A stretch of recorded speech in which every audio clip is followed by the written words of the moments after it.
siap 3 pizza combo kita. Margherita, kita ada pepperoni, ada mushroom, RM60 sahaja. Kita nak buat combo lagi satu.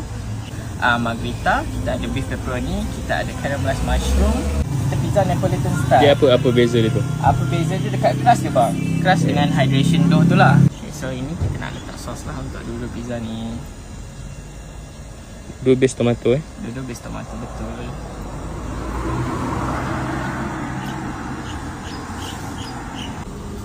Ini mozzarella cheese.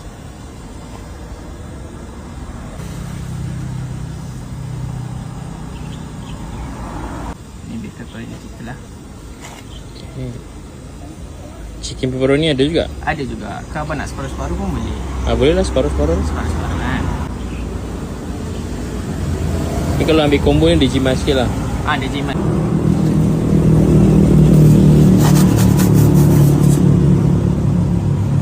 Suhu dalam 200 lebih, darjah Celsius hingga ke 300 lebih. So bila dough tu masuk dalam oven, dough tu shock, itu yang jadinya crush dekat tepi kembang.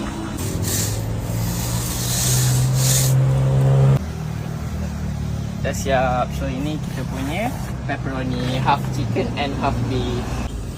So ini margherita pizza lah. Basil leaf Betul, basil leaf. Okay.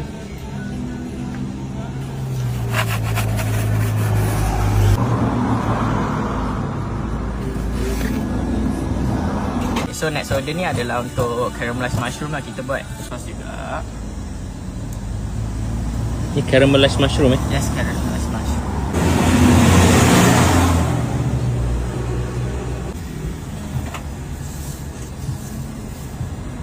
Yang ni dia manis-manis sikit bang, betul. Sebab dia caramelized kan.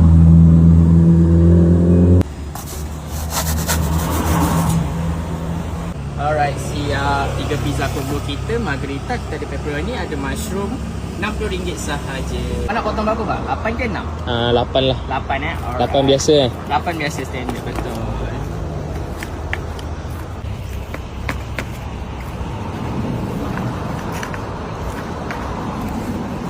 Buka hari-hari daripada pukul 4 sampai 10 malam. Special kat sini kita punya barang mostly homemade. Best seller kita dekat sini adalah beef pepperoni mushroom. Kita punya mushroom lah, caramelized mushroom kita lah antara best seller kita. Dekat Jalan I, berdekatan dengan kedai kuih Din di sebelah.